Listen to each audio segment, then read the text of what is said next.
So we're back here with Matt Baker, and he discussed the fact that he stopped drinking. Can you? Is there a difference between the drinking culture in New York to in Australia? Yeah. And was that a factor in you deciding to stop drinking? Well, it was one of the things that made me want to stop. It's interesting. People ask me. I'm going to answer your question. Yeah. People ask me, have I stopped forever? Yeah. Excuse me. And I don't think so. I think there'll be a time where I can enjoy a drink again. That's fine. Hopefully, when your sister gets married, you'll have a glass of champagne. Or, you know. Well, that's actually very true because my brother is getting married next March, so in a year. Mm-hmm. And hopefully there's. You'll have half a glass of champagne. I mean, I've been in situations in the last year where there's been a toast and I just haven't drunk it. I just, you know.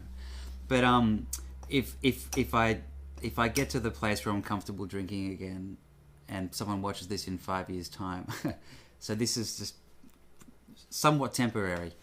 But it's been 9 months already, and But I don't remember you being an alcoholic or drinking too much at all. No. Did you feel like you were drinking too much in your own head? Yeah, I did. And did you think like that in Australia, that you were drinking too much? Or? No, but I did. Was it a financial problem? Just Was it? Like you were in New York and you were in, drinks were more expensive? No, it was actually nothing to do with finances, and that's one of the ways that I got onto it was because it was mostly free. In New York? In New York. I mean, back in Australia, I just drank normally, like when I say, you know, not for a while, and then you go out to dinner and have 2 glasses of wine. But when I would go on tour, which was in Australia, which was a lot of the time with the Galapagos Duck. All right. Yeah, So who was in that band then? Well, a lot of changes, but I was in there 11 years. And Really? Greg Foster played the trombone, Willie Qua Really? on sax. I mean, Blaine played sax as well. Adrian Cunningham played some sax. Rodney Ford was on drums for most of it. I miss him and our hangs. He's such a cool guy. Willie's a big drinker. Sorry, I shouldn't say that on tape. It's okay. I mean, like I said, I'll answer any question you ask me. But we would drink a lot on those tours. You know, we would go back to the hotel after the gig and just That band's legendary. talk For partying, right? talk to 4 a.m. Yeah. just drinking red wine. Yeah. And it was fun because you didn't have to get up until 10 a.m. and then all you have to do is sleep in the bus for the next. Yeah. But anyway, but back to here, the thing was that it was so part of the scene here, drinking. But it was a different kind of drinking. Like in Australia, when people say, "Do you want to catch up?" They say, "Do you want to catch up for a beer?" Like when you go and hang with your mates, it's usually at a pub and usually with beer. That's part of our culture. But when I catch up with people here, usually it's not necessarily a drinking thing. It could be just going hang at a gig and watch and drink if you choose to, or go and have a coffee. But when you're playing gigs, usually the alcohol is free or unlimited or cheap or discounted or something. And it's not in Australia? At venues, I can't remember, to be honest. But in the last year, well, I guess now a year and a half ago, or even longer, last 2 years, when I started to work more, I started to drink more because you'd finish a gig at 12 or 2 and it'd be fun, or there'd be a jam session. I mean, you got to drink something or buy something from the bartender if you're sitting in Smalls until 4 a.m.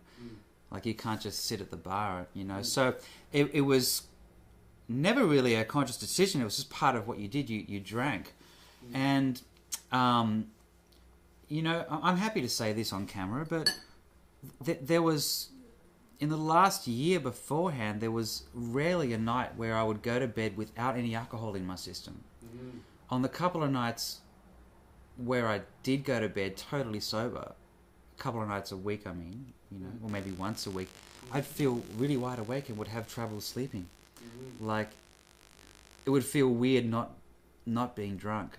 I don't mean drunk as in falling everywhere, but just having had a few drinks earlier in the night. It would feel really weird, but I mean, everything was still fine. I was, making everything work and making all the gigs. But then I went to Europe for a month last summer, so almost a year ago. And being Europe, being Paris, being summer, being, all those factors, it just increased again. And I was staying in the middle of France with the band, with a family who had, wine coming out of their taps almost. It was on tap. They would just continue. And anyway, and at the end of that, I thought, I really want to do something about this. So I thought I would stop for a month. If I made a month, that I'd be really happy. But I got disappointed in myself because there were some moments where I was playing, not on a gig, thankfully, but actually at a jam session where I had a lot of martini, a lot of vodka, and I couldn't play. And it was actually You and the Night and the Music up at this tempo, and I got the first solo. I might as well tell you the whole story. So I'm in Ronnie Scott's at the jam session, and the guy really sweetly invited me up because it's an invitation-only jam session, and I had 4 martinis already, and on my 5th, and I got up there fine, talked fine. When I got to play, my fingers couldn't move faster than quarter notes, and I just thought, there's a problem here. Like, this has got to stop. So I read a great book which helped me with that. I never went to AA or anything like that. I can be really influenced by a good book, or someone influential. But I read a good book, and I caught up with a friend when I came back from from Europe. And we ordered dinner, and we were having dinner for the first time in my life. It was almost like I was saying before, like telling someone some really bad thing. I said, "Do you mind if I don't order a drink?" And he said, "No, it's fine," And so I didn't. And then a week went by, and then suddenly a month went by, and I thought, this is great. And then 3 months went by, and here we are, almost 9 months later. But I guess the only message I want to... It's funny, I like to be accountable for what I do, and I put it on Facebook, and I've had people write to me going, "Matt, can you not help me, but just show me what you did, because I can't get through a gig without getting sloshily drunk," and but what I learned from it, which I wouldn't have known, is that everything improved for me when I stopped. I never thought... It took a long time to stop. Once I stopped, it was easy. It was very easy not to drink, but it took so long to get to that point to decide to, because I thought, how can I be a musician? How can I hang? How can I go to jams? How can I be cool? How can I go on a date? How can I have a dinner party? Or go out to dinner and not have alcohol. It's like, I don't know what it's like, but it's not possible. But it's absolutely possible, and everything's better for it. Like I got more work, my income has gone up, I'm more proactive, I get my stuff done, I date more, I don't know. Every facet of my life has got better, including my health. It's fantastic. It's really great. It's great to hear that. So tell me about making a record. Tell me what that was like. Did you know those guys very well before you played with them? I knew some of them. When I made my record, I actually wanted to just make a demo first. And I had worked and played with Gregory Hutchinson.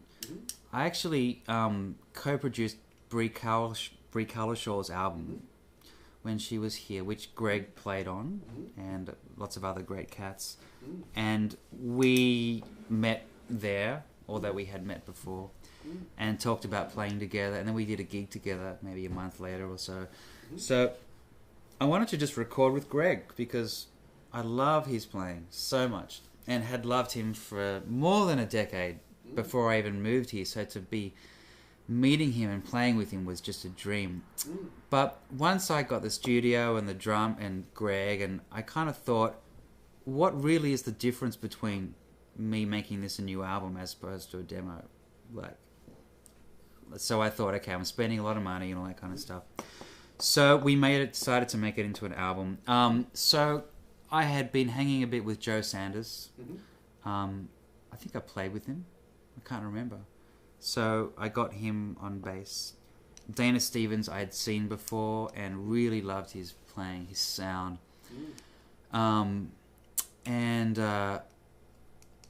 So I got him. Jeremy Pelt was the only guy on the album I hadn't met before, but I wanted a horn and knew of him and, you know, his sound, and so I just really rang his manager and we talked about that, and they took some time to decide and then decided yes, and so yeah, we did that.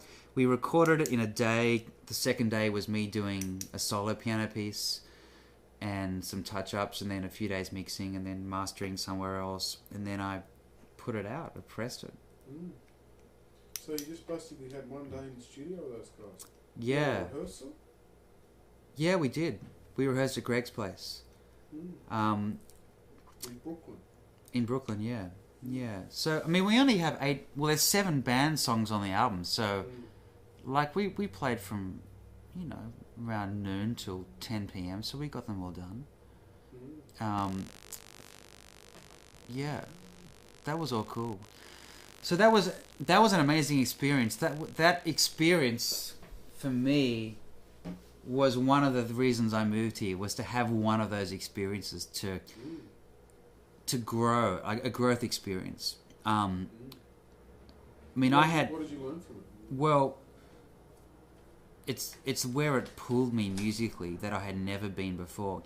I had my charts done, and Taylor Eigsty and Aaron Goldberg, I give a mention in the album because they didn't produce it. I wish they could have. I think I asked one of them to, but they helped me a lot before the album.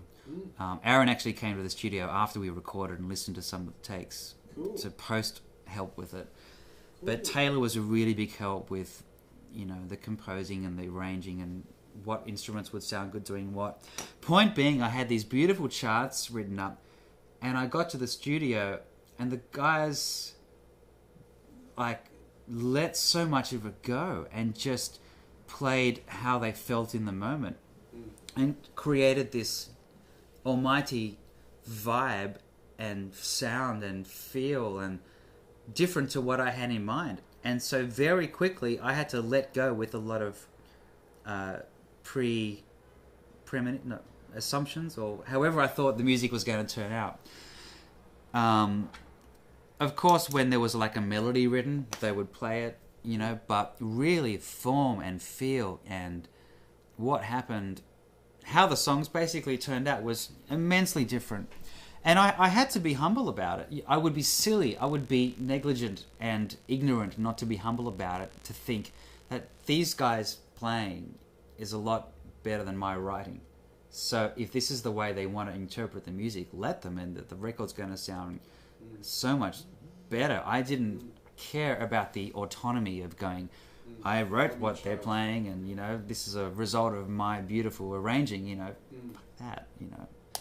I'm here to learn. And I felt like they played things under me I'd never played over with the bass and the drums, and I felt like I was tied by the legs behind a car and being dragged along. Like, it was really challenging musically, but so much fun at the same time. That's nice. Yeah. Yeah, so my impression of Greg is that he's a very creative drummer, even though he's very, very, very, you know, schooled, or, you know, he knows a lot of things, but he's very creative with them. Especially as an accompanist. Yeah. Did you feel more challenged by him than you do by most people that you've played with? As an accompanist? Greg as an accompanist? Yeah. Did you feel challenged by him?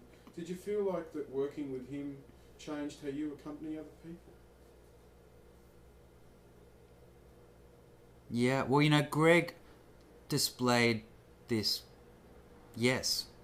He displayed this perfect balance of I'm going to play well, and I can play well, Mm. but I'm not going to be egotistical about it. I'm not going to be arrogant about it. Mm.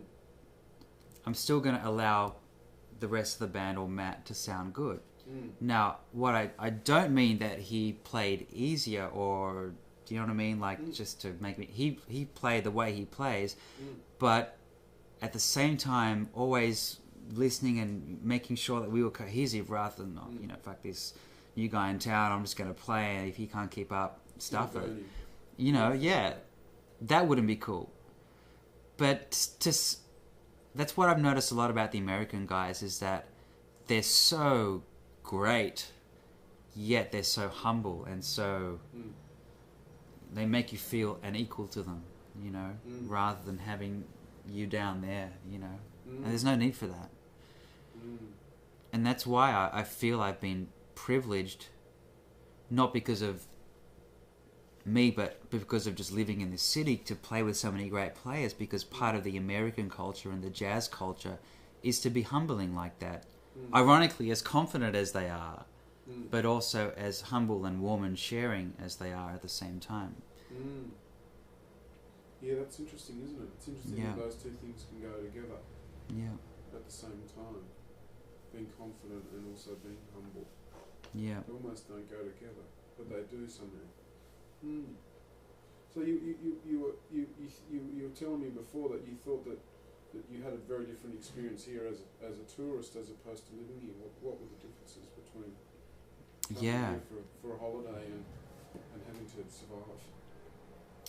It's a very interesting question. I'm thinking, like right now we were just talking about, there's a bunch of Aussies in New York right this second. You're living with Australians, right? Yeah, I am. And there's a bunch of friends, Aussies, musicians who are in New York right now doing what I did, all those trips, which was coming with a return ticket and hitting up all the clubs and having lessons with people and then going home. But yeah, I was in for a rude shock when I decided to move here. And when I came here with a one-way ticket, and I did a budget, like my expenses, on my iPhone, and in my first week here, I spent $700, and that was normal to me.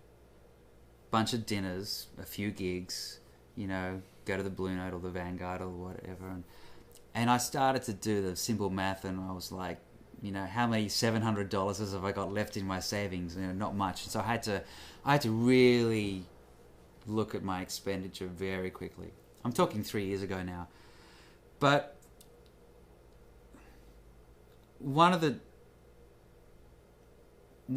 things that I found, there's a few different areas. One was the financial side of things, which we've kind of talked about.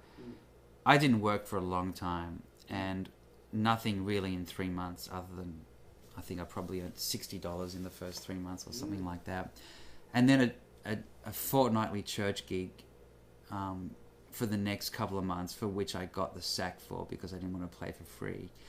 And then I started the other work we've talked about. It took a year of hanging and networking and going out to jams and sessions before I had enough work where I was earning more money than it was costing me to live. So for that first year, I basically lived off savings. I'd never got any other job. He never worked in a cafe. I did try once. I went to one cafe and gave my resume in, and they never called. And I'm kind of glad, because similar to going to school here, if I was spending my days and nights in a cafe, I'd be fine financially, but I wouldn't be doing what I came here for. So there was, that you jumped in the deep end and you managed to with a kind of a hope that there was some light at the end of the tunnel, like how long do the savings last? And so there was the financial side, but then, finding an apartment here was the most horrendous thing I've been through in my life. I actually had a really horrendous legal process in getting a visa. And I won't say why. I'm happy to tell anyone, but just so it's not on record, I don't want to get into any legal stuff here because it involved some kind of trouble, not on my part, but on another party's part. So that was horrendous. But once we decided to look for an apartment, it was the most horrendous experience in life. I mean, apartments, everything, just for FYI, come up and get rented on the 1st of the month. So everyone moves out on the 31st and moves in somewhere on the 1st, most of the time. So there's this almighty rush around the end of the month to look at things, and things go like that. You look at an apartment with a broker, and then you decide on one at the end of the day, and it's gone, you know, and you have to go back and keep looking at more. Yeah. Brokers, the world of real estate brokers and companies, to my experience here, is just shonky. You would think you were in a third world country, or it's just, you know, you look at photos on the internet and they are literally not the photos of the place they're advertising. They're general photos and bait and switch. A bait and switch, exactly. And, you know, I remember us being. I mean, I had a bit more energy, I think, than my roommates Adrian and Debbie, because they were working a lot and didn't have much time to apartment hunt, and I had all the time to go look around areas.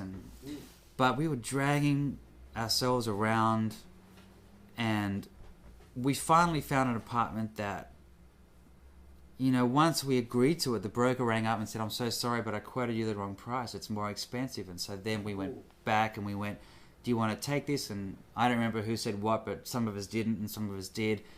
Arguments with the broker, and then they were going to give it away, and then we were going to be back to square one, and then we got it again, and it actually nearly cost me a couple of friendships. Fighting about it really did. I remember just the day when you decided to move in. No, I remember. Well, there's no secrets of who I'm talking about, but Adrian, you know, I remember us sitting together in a cafe in Williamsburg where he lived before we moved to Manhattan, and I think he might have been almost in tears, and I was almost in tears, and he said, "Look, I really don't want this to affect our friendship. I think it is, and maybe we should just go our separate ways as far as living together." Wow. And I just had one last string in my body, that one last thread I was hanging on to. And I said, "No, mate, we can do this. Come on, we can do it." Because he was in this, as you are when you already live somewhere, he had to give notice about moving, about leaving his place. So he would tell his landlord, "I'm going," and his landlord would now fill his room at the end of the month. So if Adrian didn't find a place to live, he was homeless. Yeah. And anyway, so pretty stressed out. It was terribly being stressful. On the street, you might have been sleeping at Fat Cat. So there's the whole apartment and finding accommodation factor.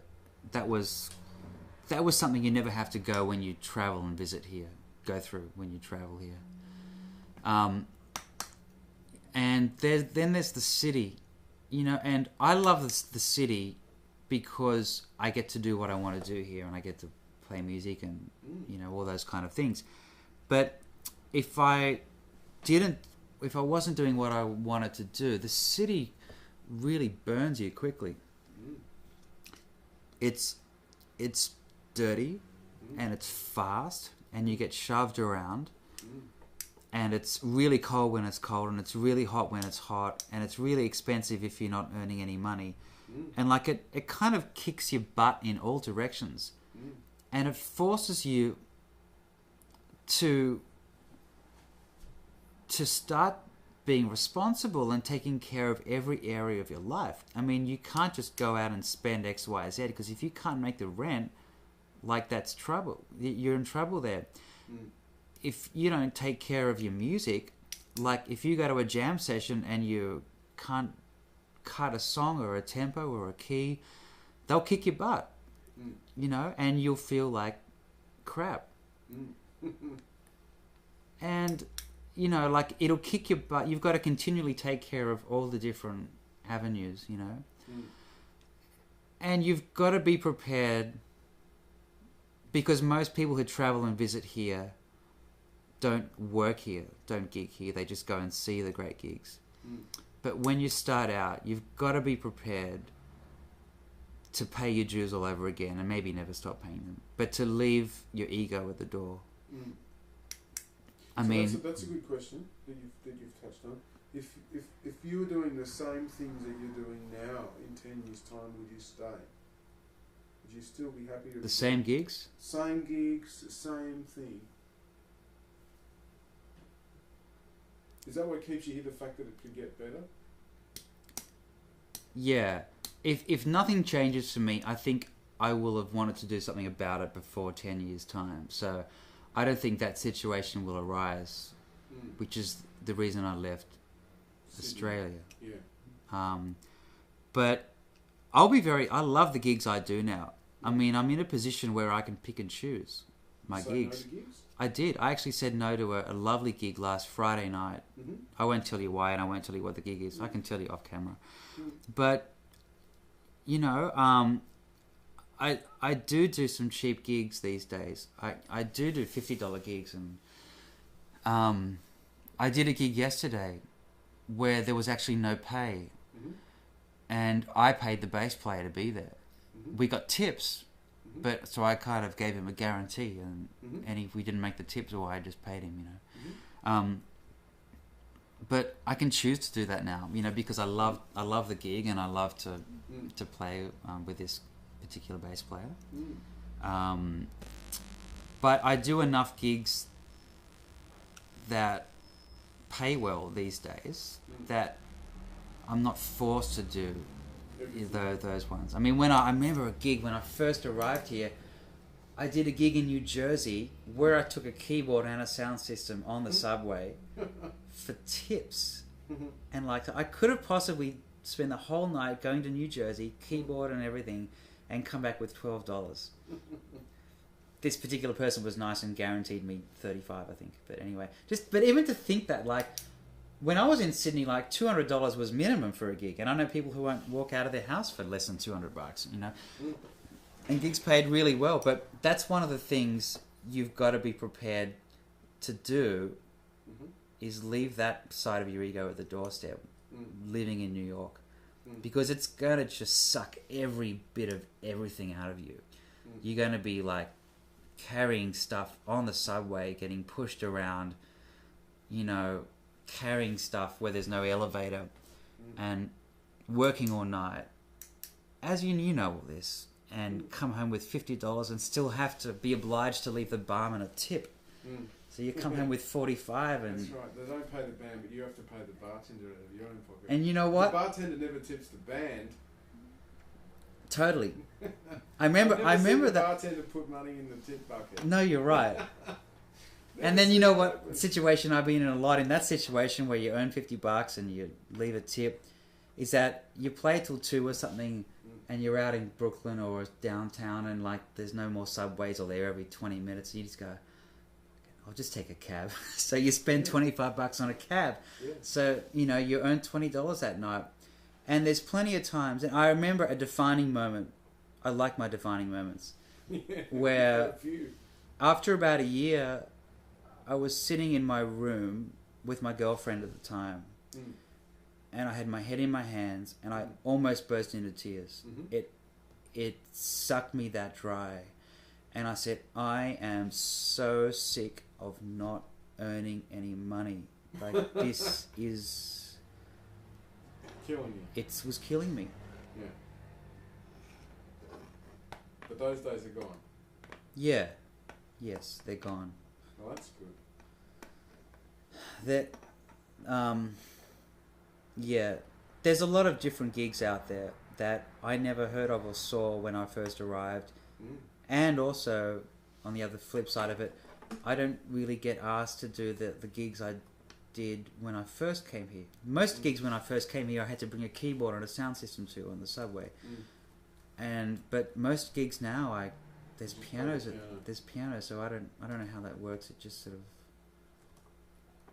But you've still got a keyboard. Yeah, I bought a new one in August, and I've used it once at a gig since. I think it's September.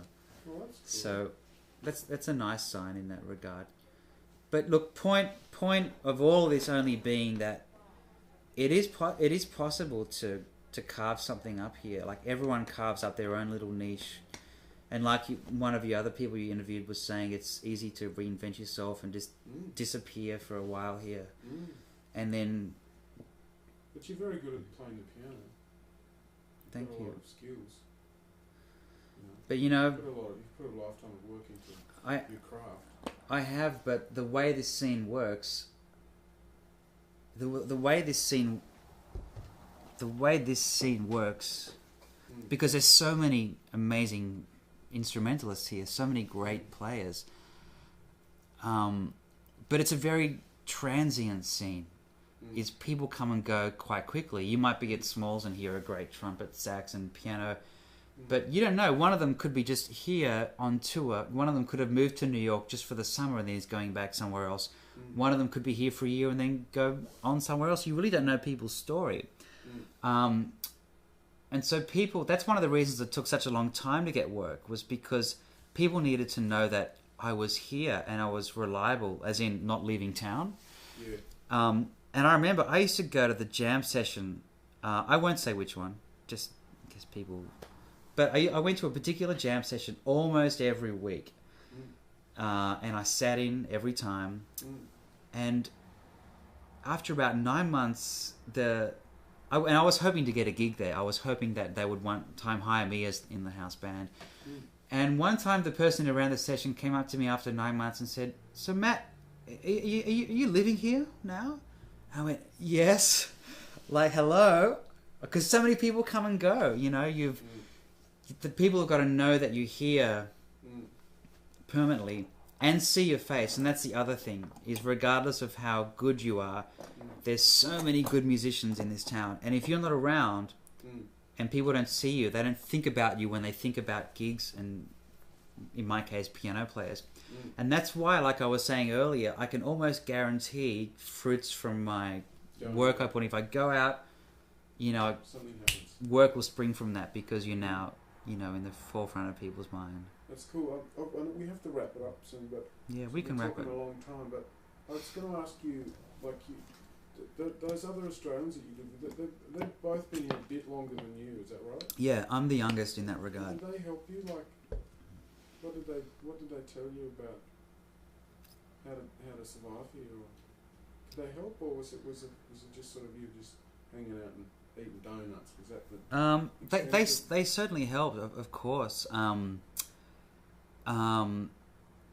With Adrian in particular, like, they all helped in many ways. But to answer your question, like with Adrian in particular, being new, I'd go to a lot of his gigs and just kind of hang out there and meet people. But for most of my time here, we all have our separate lives. Like, he's in plenty of bands, I play with plenty of bands, and also Debbie does what she does. She plays different gigs. We rarely play together, like, a few times a year. But where I was, it's funny, even though Adrian was out working a lot when I first arrived here, where he would often come and we would both hang at the places that I was going out and hanging at, the sessions and stuff. So he did a lot of that too, going to... Yeah, he still hung. Yeah, totally. But I didn't arrive here and join someone's band. Like, it was all from the ground up, just literally meeting people, and stuff just started to happen. Do you guys play in the house at all? Yeah, we do. Not often together, for no other reason other than we're so busy. Yeah. Like, when I was not working, we had a lot of sessions at the house. We used to have lots of jam sessions. A few a week, either run by myself or Adrian, but we'd have cats over, but... And would Debbie do those jam sessions? Sometimes, yeah, she would, totally. Sometimes she has her own jam sessions. Yeah. She's really active and stuff like that. But I just don't have a lot of time for that anymore. Because I do so much in the day, like 2 of the days of the week, I do a little bit of teaching between 3 and 6 or 7, and in the couple of hours before that, I've got to do the laundry and the emailing and have breakfast, and there's the day gone. Yeah. And the other days are often filled up with other stuff we've talked about. So I jam these days at night, like at the sessions. I'll go to Cleo's for a hit, or Smalls, or Birdland, or Katano, or wherever, wherever the hits are. I know I've left out a million of them, but yeah. Oh, that's cool. Well, I'd love to talk more, but we should wrap it up. So one last question: where are you going to be in 10 years' time? What will you be doing? And you can't give me a range of answers. You want a specific answer? Where are you going to be, and what are you going to be doing in 2023? Oh my God! It sounds like something in the way future. Yeah. I can tell you what I'd like to be doing. Mm-hmm. I have no idea whether I'll be doing What do you think this. you'll be doing? That's not the question. Well, that's a different answer. What you'd like to, that's easy. I'll tell you what I'd like to be doing too, but let's talk about what do you think you'll be doing? What do you guess? I think I'll definitely be married and with a child. Ooh. Or two. American girl? What do I think I'll be doing? That's think different to what I... Do you think it'll be an American girl? If I'm going to answer it this way. If I was still here and married an American girl, I'd have no problem with that. Mm-hmm. I love this country and I love the people. I mean that. I mean that. And I've met a lot of great people here and have a lovely friend basis now. So that's possible. Yeah. So you think you'll be living in New York? This might be what you're wanting to know, but I don't necessarily have a rule that once I want to marry, I'm back to Australia or somewhere else. Like, No, if I stay here, that's fine. So you think you'll be living in New York? And you'll be playing Yeah, the piano? I think I will be living in New York and playing the piano. I may not be living in Harlem, especially if I'm married. You might not be living with Debbie and Adrian. No, that's right. I hope they don't want to live with me in 10 years' time. Otherwise, they're not growing. I hope Adrian's married and doing that thing as well in 10 years' time. You know what I mean? Because I wish everyone a fulfilling and life of love and family, and you know. But I'll definitely still be a full-time musician. Playing music. I don't know whether I would have mustered up the guts to go back to school and get my master's, because it's very time consuming and I love doing what I do. It's something I might do if things would have to change a bit, but I love doing what I'm doing now. It's really cool. Do you have any goals for the next 10 years? Any other than touring around Europe and America? Anything specific? No, my goals were to expand my career, like over here and stuff, and that's started to happen. Was to record here and play with some great people. That's started to happen. And to become a better piano player and musician and composer, and that's started to happen. So do you think your playing's improved a lot since and that's that I say that without any sort of arrogance. It certainly hasn't declined. That's good. How's it changed? Well, one of the things I worked on a lot was we all talk about that New York sound and that New York feel. And Taylor is such a great teacher. I don't know if he wants me to say this, but oh well. There's always iMovie. He's such a great... we talked about that a lot, and because his piano playing sounds like that. He has that touch and that feel and that swing, and we talked about it a lot, and we really analysed in depth the couple of factors that he consciously knows that he does to get the sound and the feel. You got to show me. What's the time? It's only... Can you show me now? Sure. With the camera on? Sure. Let's do it. All right. Put the soft pedal on. Well, it's not 10 o'clock, is it? No. So screw the neighbours. Pardon my French. Just show me. What are you talking about? Okay.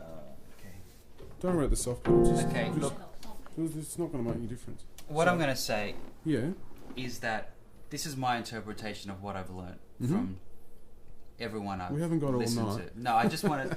I want to say that I'm not repeating. This is not what Taylor's saying, because he's going to do it differently to me. Yeah. But there's a playing that little iota behind the beat instead of on top of the beat. That's one of the factors. Instead of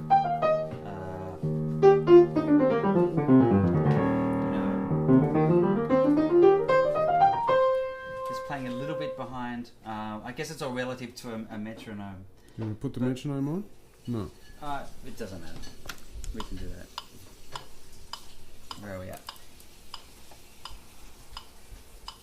Let me see if I try and play on top of the beat. Yeah. You know, or behind.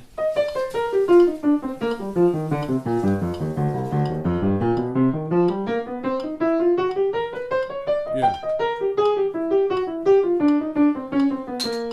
So that I tried to really pull that back. Mm. Another factor was, you know, alternating accents. I didn't play with a lot of accents earlier. Like I might have played, but having that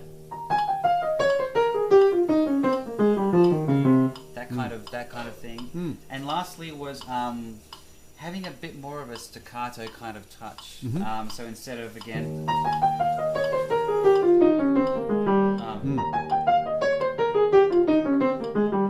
So those factors for me, that's not a great demonstration of it, but those factors for me all pulled together are helping me work on my touch, my time feel as well.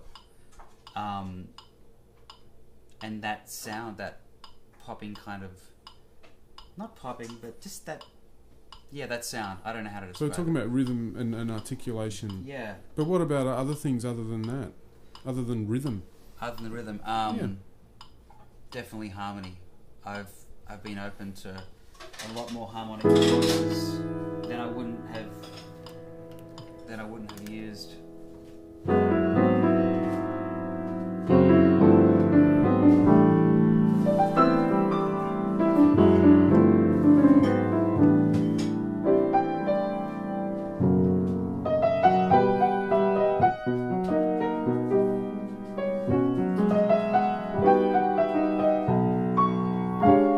Transcribe this stuff, or when you say you learned it in New York, how did you figure it out?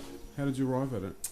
Just by hearing. I don't transcribe anything. I don't think I've transcribed anything since I've been here, as in actually writing stuff down. But you just hear. You have really, really great ears, do you? Like we just hear and you work it out on the piano, you know.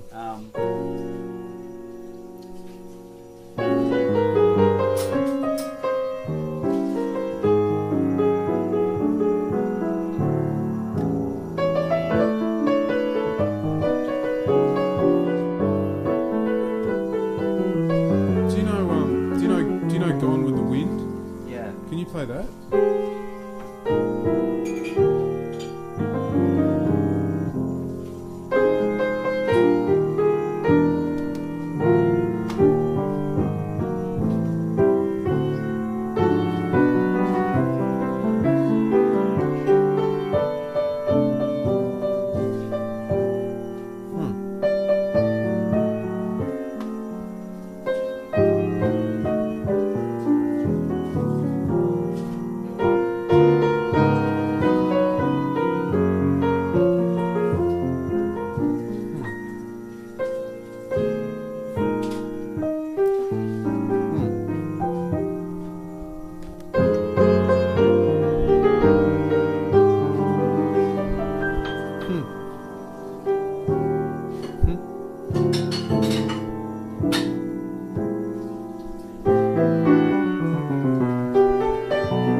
Play bass notes, but just like restrict yourself to. Imagine would you play all that if there's someone playing bass? No, I'm really aware of if I do something harmonically, would it work with the bass? So if it's like, and he's on a B flat, like I could like lots of stuff still works. I know that he knows he can trust me that I'm not going to play something that'll make the music sound like shit. But I wouldn't reharmonize and go into G major if he's still on that part. So Yeah, I'm aware of that. The bass player, he's not can't chime into what I'm thinking about. Yeah. In the moment. Could you could you imagine that a bass player's playing really regular stuff? Yeah. Like do dee da. What would you do? Just say you got a bass player that's a real, a drongo, and he's just playing he doesn't know anything, and he's just playing the regular stuff.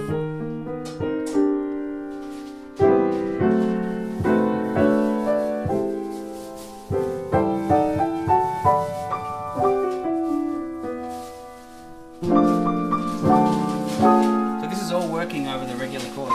Yeah.